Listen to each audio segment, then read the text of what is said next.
स्वागत है आपका न्यूज 18 में। मैं हूं विशाल। स्टेटहुड की मांग पर प्रदर्शन की तैयारी तेज हो चुकी है। मॉनसून सत्र के दौरान संसद घेराव की तैयारी है। नेशनल कॉन्फ्रेंस करेगी दिल्ली में प्रदर्शन। चीफ मिनिस्टर उमर अब्दुल्ला बोले, हम अपनी बात पर अडिग। और उन्होंने कहा कि हम पहले भी प्रधानमंत्री से अपनी बात उनके सामने रख चुके हैं। उमर अब्दुल्ला ने कहा है कि स्टेटहुड की मांग पर प्रदर्शन की तैयारियां तेज हैं। मॉनसून सत्र के दौरान संसद घेराव की तैयारी है।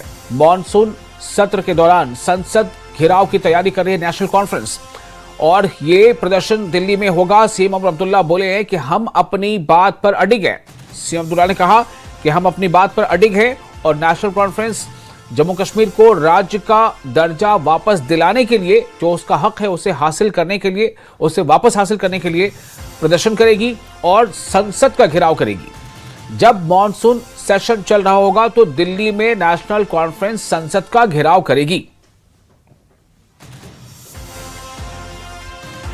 हमारा अभी भी मुकम्मल इरादा है कि मॉनसून सेशन की शुरुआत में हम अपने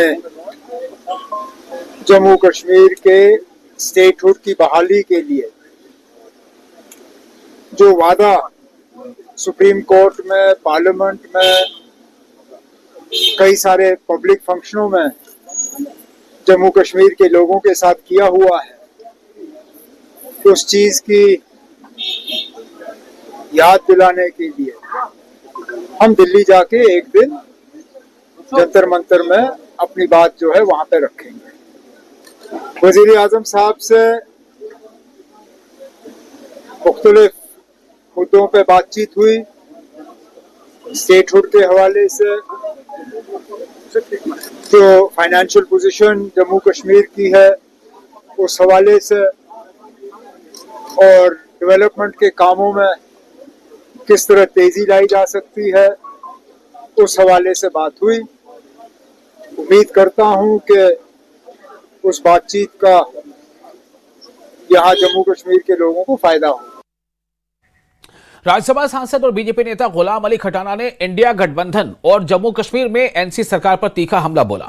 उन्होंने आरोप लगाया कि उनमें विजन, लीडरशिप और जन कल्याण के प्रति प्रतिबद्धता की कमी है। मीडिया से बात करते हुए गुलाम अली खटाना ने दावा किया कि इंडिया गठबंधन के पास कोई स्पष्ट एजेंडा नहीं है और कहा कि इस गठबंधन से जुड़े नेता घुटन और राजनीतिक अनिश्चितता का सामना कर रहे हैं। जी के 12 साल बेमिसाल और किस तरह उन्होंने 11वें नंबर की ताकत से एक दुनिया की तीसरी बड़ी ताकत की तरफ हम बढ़ रहे हैं। मोदी जी को ने जिस तरह लोकल फॉर वोकल बहनों के लिए पहले उनको इज्जत दिया, फिर उनको एम्पावर करा, किस तरह टेक्नोलॉजी और एनवायरनमेंट को बराबर करा, किस तरह से इन सारी चीजों को मजदूर, आखिरी अंत्योदय और कॉरपोरेट को बराबर करके चले। आज मुझे लगता है इंडी ब्लॉक के पास सामान नहीं है, सौदा नहीं है कि लोग उनके साथ रहेंगे। और इससे ये भी एक्सप्रेस होता है कि जो रीजनल पार्टीज हैं उनमें कितनी सफोकेशंस हैं उनके कैडर में, उनके लेजिस्लेटर में, उनके सांसदों में। तो आपने देखा होगा जम्मू कश्मीर में भी ये कहीं ना कहीं आता है, एक डिस्क्रिमिनेशन रहता है कि चीफ मिनिस्टर साहब अपनी कॉन्स्टिट्यूएंसी को देखते हैं, बाकी को इग्नोर करते हैं। जहाँ फैमिली का पार्टी है उनमें ये दिक्कत है कि फैमिली के आदमी को ही पूछना पड़ता है पॉलिटिकल अकोमोडेशंस के लिए, और जब तक ये फैमिली से बाहर नहीं पॉलिटिकल जमातें आएंगी तो इनको ये दिक्कत रहेगी, ये सफोकेशन, ये कैडर को और उनका जो टैलेंट है वो दबाया जाएगा। और जिस तरह से बंगाल की आपने बात करी, बंगाल में जिस तरह करप्शन का मारामारी थी, वहाँ लॉलेसनेस थी, जिस तरह इलीगल इमिग्रेंट्स की वहाँ वो था ना, अब सारी चीजें जो है, डबल इंजन सरकार है, सब ठीक होगा और आम नागरिक जो है उसको अपना वो मिलेगा, हक मिलेगा। अमरनाथ यात्रा को लेकर तैयारियां तेज हो गई हैं। जी हां, अमरनाथ यात्रा को लेकर तैयारियां तेज हो गई हैं। केंद्रीय सड़क परिवहन एवं राजमार्ग राज्य मंत्री अजय टम्टा का बयान सामने आया है। सड़क नेटवर्क किया जा रहा है मजबूत। अजय टम्टा ने यह कहा है कि सड़क नेटवर्क मजबूत किया जा रहा है। यात्रियों की सुविधा के लिए कनेक्टिविटी पर फोकस किया जा रहा है। जम्मू को मिलेगी आध्यात्मिक पहचान। अजय टम्टा का यह बयान सामने आया है। तवी रिवर पर सायकालीन आरती से मिलेगी पहचान और अमरनाथ यात्रा को लेकर जम्मू कश्मीर में सड़क नेटवर्क मजबूत किया जा रहा है। अमरनाथ यात्रियों की सुविधा के लिए कनेक्टिविटी पर विशेष फोकस रखा जाएगा। केंद्रीय सड़क परिवहन एवं राजमार्ग मंत्रालय के राज्य मंत्री अजय टम्टा ने कहा कि यात्रा के लिए तैयारियां जोरों पर हैं। इसके साथ ही तवी नदी फ्रंट यानी तवी रिवर फ्रंट जो है उस पर सायकालीन आरती से जम्मू को आध्यात्मिक पहचान मिलेगी, ये भी उन्होंने अपने बयान में कहा है। जो इतना वक्त लगता था अब नहीं लगता है। अभी कुछ पैचेस है वो भी उस पर काम लगा हुआ है, लेकिन एक उम्मीद लोगों की जम्मू में है कि जम्मू से पुंछ तक का जो हाईवे है वो भी जल्द ऐसा ही बने जिससे कम वक्त लगे। जैसा कि आपको जानकारी ही है कि मैं कल भी आपके साथ आने वाला हूं। अभी आज के शाम के प्रेजेंटेशन में जम्मू स्मार्ट सिटी के तवी रिवर फ्रंट के इस प्रेजेंटेशन को मुझे देखने का अवसर मिला। ये अपने आप में एक अद्भुत प्रेजेंटेशन है और आने वाले समय के अंदर जो कि एक बहुत बड़ा हमको नुकसान देते थे हमें आपदा के समय, फ्लड के समय, इसको इन्होंने एक बहुत अच्छे तरीके से अच्छी टीम के साथ DPR बना के उस काम को शुरू किया है और आने वाले सफलतम परिणाम की तरफ को ये जाएगा।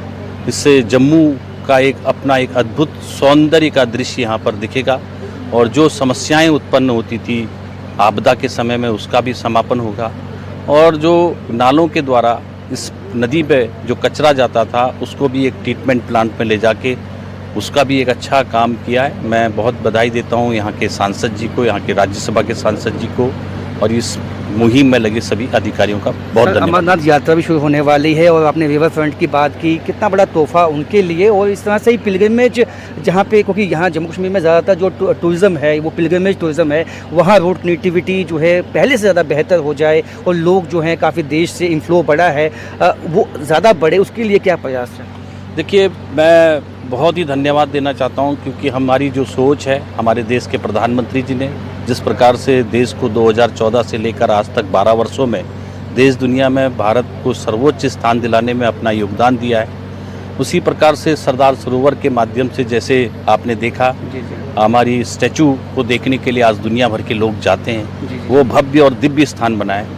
उसी सोच को लेकर के इस जगह पर जिस प्रकार से आपने बोला कि अमरनाथ को यात्री जो सबसे ज़्यादा मात्रा में देश दुनिया से दर्शन करने जाते हैं उनके लिए भी ये स्थान पूजन का और आरती का बनने जा रहा है, ये अपने आप में मुझे लगता है कि एक बहुत अद्भुत परिणाम। बहुत बहुत शुक्रिया सर। तो कहीं ना कहीं ये जो जगह है जो तवी रिवर फ्रंट है ये एक ऐसी जगह बन जाएगी यात्रियों के लिए, खासकर अमरनाथ यात्रियों के लिए, जो कि यहाँ पे उन सोने पे सुहागा होगा क्योंकि शाम की आरती होती है और उसके साथ साथ जिस तरह से यहाँ पे एक भक्तिमय माहौल अगले महीने से बन जाएगा, ये काफ़ी शुभ संकेत है जम्मू कश्मीर के लिए, ऐसा मानना है यूनियन मंत्री का। राजन वैद, न्यूज़ 18 जम्मू। और अमरनाथ यात्रा के मद्देनजर जम्मू में सुरक्षा व्यवस्था बेहद पुख्ता कर दी गई है।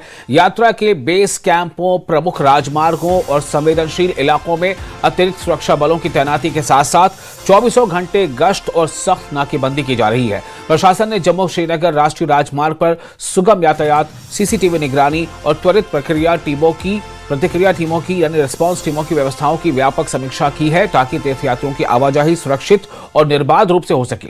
वार्षिक तीर्थयात्रा के दौरान किसी भी अप्रिय घटना को रोकने के लिए सभी सुरक्षा एजेंसियां हाई अलर्ट पर हैं। इसके साथ ही अधिकारियों ने आम जनता से अपील की है कि वो सुरक्षा कर्मियों का सहयोग करें और किसी भी संदिग्ध गतिविधि की सूचना तुरंत पुलिस को दें। साल की वार्षिक अमरनाथ यात्रा 3 जुलाई से शुरू हो रही है और उससे पहले पूरे जम्मू में सिक्योरिटी बढ़ा दी गई है। ज़बरदस्त सर्च ऑपरेशंस और पूरा जो हम ये कह सकते हैं कि जगह जगह पे जो है तलाशी अभियान छेड़े गए हैं और इसमें डिफरेंट विंग्स जो है, पुलिस हो, CRPF हो या ITBP हो या जितने भी एजेंसीज़ हैं सिक्योरिटी, CRPF हो, सभी जो विंग्स हैं उनके जवान जो है लगातार सर्च ऑपरेशन कर रहे हैं, लगातार खंगाल रहे हैं चीज़ों को। व्यापक सर्च ऑपरेशंस और व्यापक जो है एक तरह से हम कह सकते हैं कि पूरी तरह से खंगाला जा रहा है हर जगह को। और जो यात्री निवास है और यात्री निवास के आसपास के इलाके हैं स्पेशली उन पर फोकस है और उन पर नज़र है और जगह जगह पे स्निफर डॉग्स की मदद से और जो बिल्कुल एक तरह से हम कह सकते हैं कि हर एंगल को खंगाला जा रहा है और कोशिश ये की जा रही है कि जो अमरनाथ यात्रा है उससे पहले और उसके दौरान सिक्योरिटी के जितने भी इंतजाम हैं उनको सुनिश्चित किया जाए। और जो जिस तरह से आप विजुअल्स में भी देख सकते हैं ये स्निफर डॉग्स की भी मदद ली जा रही है। और मैंने जिस तरह से कहा कि अमरनाथ यात्रा हमेशा ही उस पर खतरा रहता है, खतरा मंडराता रहता है, लेकिन उसको देखते हुए सेंट्रल गवर्नमेंट ने और MHA ने पूरे इंतजाम किए हैं। जिस तरह मैंने कहा पूरे लखनपुर से लेकर केव तक हर जगह पे डिप्लॉयमेंट की गई है, CCTV कैमरास लगाए गए हैं, पूरी नज़र रखी जा रही है मूवमेंट पे, व्हीकल्स की मूवमेंट पे नज़र रखी जा रही है, तलाश जो आइडेंटिटी कार्ड्स चेक किए जा रहे हैं और पूरा कोशिश ये की जा रही है कि इस बार की अमरनाथ यात्रा है वो भी पिछली अमरनाथ यात्राओं की तरह अच्छी तरह से स्मूथली और पीसफुली कंडक्ट हो। नेटवर्क 18 के लिए मैं समीर भट्ट। और आगामी अमरनाथ यात्रा को लेकर जम्मू कश्मीर में सुरक्षा व्यवस्था को और अधिक मजबूत कर दिया गया है। यात्रा शुरू होने में अब सिर्फ कुछ ही दिन शेष रहे हैं, जिसके मद्देनजर सुरक्षा एजेंसियां पूरी तरह अलर्ट मोड पर हैं। प्रशासन की ओर से स्पष्ट किया गया है कि यात्रियों की सुरक्षा के मामले में किसी भी प्रकार की लापरवाही बर्दाश्त नहीं की जाएगी। इसी कड़ी में मंगलवार को सांबा जिले के चीची माता मंदिर से लेकर सांबा के मुख्य चौक तक सुरक्षा बलों की तरफ से फ्लैग मार्च निकाला गया। फ्लैग मार्च का उद्देश्य अमरनाथ यात्रा के दौरान शांति, सुरक्षा और कानून व्यवस्था बनाए रखने के साथ साथ असामाजिक तत्वों को सख्त संदेश देना था। अमरनाथ यात्रा को लेकर सुरक्षा व्यवस्था जो है कड़ी कर ली गई है। बता दें कि जिला सांबा में भी हाई अलर्ट रखा गया है और आज जिला सांबा के चीची माता मंदिर से लेकर मुख्य चौक तक जो है वो पैदल मार्च सुरक्षा बलों द्वारा यहाँ पर किया गया है। और उद्देश्य एक ही है, जो आने वाले दिनों में जो 3 जुलाई को जो है अमरनाथ यात्रा स्टार्ट होने जा रही है, जिसको लेकर जो है श्रद्धालुओं को कोई भी टेंशन लेने की ज़रूरत नहीं है, क्योंकि जो हमारे जो जवान हैं, सुरक्षा बल है, वो यहाँ पर तैनात हैं, पूरे तरीके से अलर्ट मोड में हैं और जिसको लेकर जो है सुरक्षा व्यवस्था जो है कड़ी कर ली गई है। बता दें कि जिला सांबा में भी अलग अलग इलाकों में यहाँ पर सर्च ऑपरेशन भी चलाए जा रहे हैं अमरनाथ यात्रा के मद्देनज़र। और यहाँ पर जो आज जो पैदल मार्च सुरक्षा बलों द्वारा यहाँ पर किया गया है, जिसमें जम्मू कश्मीर पुलिस, CRPF और अन्य सुरक्षा एजेंसियों द्वारा यहाँ पर पैदल मार्च यहाँ पर निकाला गया है। और बता दें कि अमरनाथ यात्रा को मात्र कुछ ही दिन बचे हुए हैं, जिसको लेकर ये सुरक्षा व्यवस्था है जो है वो बढ़ा दी गई है जम्मू कश्मीर में और पूरे तरीके से सुरक्षा व्यवस्था को पुख्ता कर लिया गया है। यानी कि जो आने वाले दिनों में यहाँ पर यात्रा स्टार्ट होने जा रही है, उसको लेकर श्रद्धालुओं को कोई भी टेंशन लेने की ज़रूरत नहीं है, क्योंकि पूरे तरीके को यहाँ पर इलाके को सैनिटाइज कर लिया गया और पूरे तरीके से इलाके में सुरक्षा व्यवस्था जो है पुख्ता कर ली। धार्मिक संस्था अकाल तख्त ने पंजाब के मुख्यमंत्री भगवंत मान को गुरु दोखी और खालसा पंथ विरोधी घोषित कर दिया है। अकाल तख्त ने यह फैसला उस कथित आपत्तिजनक वीडियो को लेकर लिया जिसके संबंध में मुख्यमंत्री पर झूठ बोलने का आरोप लगाया गया है। आपको बता दें कि अकाल तख्त सिखों की सर्वोच्च सांसारिक यानी टेम्पोरल पीठ मानी जाती है। अकाल तख्त ने इसके साथ ही पंजाब के सभी सिख विधायकों, चाहे वे किसी भी राजनीतिक दल से जुड़े हों, और पंजाब मंत्रिमंडल को भी 29 जून को अकाल तख्त के समक्ष पेश होने के लिए तलब किया है। यह समन राज्य सरकार द्वारा बनाए गए बेअदबी विरोधी कानून के संबंध में जारी किया गया है। अकाल तख्त के जत्थेदार ज्ञानी कुलदीप सिंह गरगज ने अमृतसर में 5 सिंह साहिबानों की बैठक के बाद अकाल तख्त की फसील से यह आदेश सुनाया। इस पर दिल्ली के कैबिनेट मंत्री कपिल मिश्रा ने भगवंत मान पर जमकर हमला बोला और उनके इस्तीफे की भी मांग की।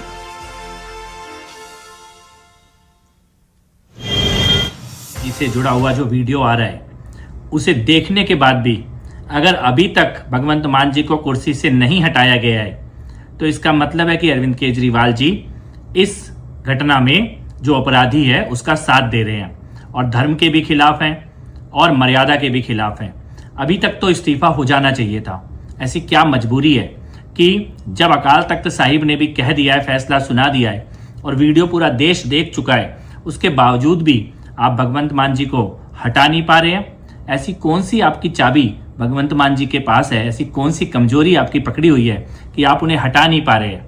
मेरा ये मानना है कि पंजाब का मुख्यमंत्री कोई ऐसा व्यक्ति नहीं हो सकता है जिसके माथे पर इतना बड़ा कलंक लगा हुआ हो। भगवंत मान जी को खुद भी आगे आकर तुरंत इस्तीफा दे देना चाहिए। इसमें अब कोई ज़्यादा जांच का विषय बचा नहीं है। और अकाल तख्त साहिब का भी निर्णय है, फॉरेंसिक की भी जांच आ चुकी है। और मुझे लगता है कि कुर्सी पर कोई ऐसा व्यक्ति बैठे जो समाज की और धर्म की मर्यादा का पालन करता हो, सम्मान करता हो। श्रीनगर में सीएम उमर अब्दुल्ला ने 2 बड़े सीवरेज इंफ्रास्ट्रक्चर प्रोजेक्ट्स की आधारशिला रखी। इन प्रोजेक्ट्स का मकसद शहर में वेस्ट वाटर ट्रीटमेंट सुविधाओं को मजबूत करना और शहरी साफ सफाई को बेहतर बनाना है। इन प्रोजेक्ट्स में श्रीनगर के बरारी नंबल में 17.08 MLD क्षमता वाले सीवेज ट्रीटमेंट प्लांट को अपग्रेड और बेहतर बनाना और श्रीनगर की छतबल में 2.5 MLD क्षमता वाले STP का निर्माण और 3.95 किलोमीटर लंबी सीवर लाइन बिछाना शामिल है। ये projects housing and urban development department के तहत urban environmental engineering department Kashmir की ओर से कैपेक्स प्रोग्राम के तहत पूरे किए जा रहे हैं।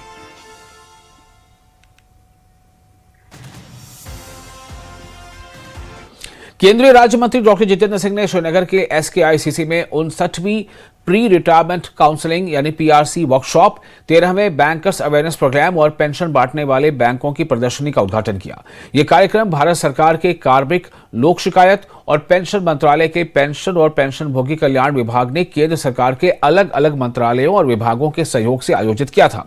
डॉक्टर जितेंद्र सिंह ने कहा कि सरकार के ईज ऑफ लिविंग के विजन के तहत देश भर के पेंशन भोगियों को फायदा पहुंचाने के लिए कई पहल शुरू की गई हैं। उन्होंने कहा कि इन सुधारों ने पेंशन से जुड़ी प्रक्रियाओं को काफी आसान बना दिया है और रिटायर होने वाले लोगों के लिए कागजी काम का बोझ कम कर दिया है। 12 सालों में मोदी जी के वजीर आजम बनने के बाद मुआशरे के हर तबके का किस तरह से ईज ऑफ लिविंग हो, उसकी चिंता की गई है, उसके ऊपर फोकस किया गया। और आप जैसे जानते हैं कि हिंदुस्तान में आज एल्डर सिटीजन्स की तादाद दिन ब दिन बढ़ रही है। लिहाजा एक जमाना था कि जबकि जो नौकरीशुदा मुलाजिम थे उनकी तादाद ज्यादा थी, पेंशनर्स की कम थी। अब ये रिवर्स हो गया और 60 वर्ष की उम्र में जब ये रिटायर होते हैं तो इनकी एक्सपर्टाइज, इनका एक्सपीरियंस, इनकी महारत, इनका तजर्बा भी अपने तौर पर एक तरह से चरम सीमा पर होता है। उसको जाया ना जाने दिया जाए, इसी तसव्वुर को लेकर के मुल्क भर में इस तरह की वर्कशॉप्स का आयोजन मुनक्कद करना शुरू किया गया ताकि 60 वर्ष के बाद, रिटायर होने के बाद भी जिस खित्ते में, जिस क्षेत्र में या जिस शोबे में उनको महारत है, वो किस तरह से अपना रोल उसके बाद भी अदा कर सके। जैसे मोदी जी कहते हैं कि विकसित भारत 2047 की तामीर में हर शहरी का रोल दरकार है, उसी को लेकर के आज श्रीनगर में की गई। और श्रीनगर की खासियत ये भी है आज की इस वर्कशॉप की कि यूटी बनने के बाद गवर्नमेंट ऑफ J&K के जितने मुलाजिम जो स्टेट गवर्नमेंट के हुआ करते थे, आज वो सेंट्रल गवर्नमेंट के हैं और उनका रख रखाव भी इसी महकमे के पास है, department of pension, pensioners welfare, government of India. और उसी बात को नुक्ते नजर रखते हुए जो हमारी डिस्पर्सिंग बैंक्स का पैनल है, ये जो उसमें जिनके मार्फत ये पेंशन दी जाती है इन रिटायर याफ्ता दोस्तों को, उसमें आज जम्मू कश्मीर बैंक भी शामिल किया गया है। एक MOU हुआ है क्योंकि ज्यादातर यहाँ पर सैलरीज के अकाउंट्स जम्मू कश्मीर बैंक में रहते हैं। तो मुझे लगता है कि एक नया आगाज है। पर्यटन क्षेत्र भद्रवाह में पर्यटकों की सुरक्षा और सुविधा सुनिश्चित करने के लिए सेना, CRPF और पुलिस के जवानों को तैनात किया गया है, जो लगातार इलाके की निगरानी और गश्त कर रहे हैं। सुरक्षा बलों की इस मुस्तैद मौजूदगी से यहां आने वाले पर्यटकों में भारी विश्वास बढ़ा है और उन्होंने मौजूदा सुरक्षा व्यवस्था पर पूरी संतुष्टि जताते हुए कहा कि वे खुद को पूरी तरह सुरक्षित महसूस कर रहे हैं। बाहर से आए सैलानियों का कहना है कि सुरक्षा बलों की उपस्थिति के कारण वो बिना किसी डर या चिंता के अपनी यात्रा का भरपूर आनंद ले पा रहे हैं। अधिकारियों के मुताबिक कानून व्यवस्था बनाए रखने और पर्यटकों को एक सुरक्षित माहौल देने के लिए सभी जरूरी कदम उठाए गए हैं, जिसके सकारात्मक परिणाम स्वरूप अब और भी अधिक संख्या में पर्यटक भद्रवाह का रुख कर रहे हैं। टूरिस्ट को कि आप यहाँ पे कभी भी आ सकते हैं, क्योंकि हमारे जो सिक्योरिटी पॉइंट ऑफ व्यू से मैं बात करूंगा तो यहाँ पे हमारी सिक्योरिटी बिल्कुल तैनात है। यहाँ पे बिल्कुल टूरिस्ट सिक्योर है। यहाँ पे हमारी बात हुई टूरिस्ट के साथ और यहाँ पे मैक्सिमम टूरिस्ट जो है वो नाइट स्टे यहाँ पे बिना किसी डर के यहाँ पे रह रहे हैं। हमें थोड़ा सा डाउट था सिक्योरिटी का क्योंकि इतना हिली है, बट हमने यहाँ पे आके देखा सीआरपीएफ पूरे भदरवा में है, जय वैली में पूरी सीआरपीएफ डिप्लॉयड है, ऊपर पहाड़ों तक डिप्लॉयड है। तो हम बहुत सिक्योर फील कर रहे हैं एज अ फैमिली और मतलब सिक्योरिटी इज बेस्ट।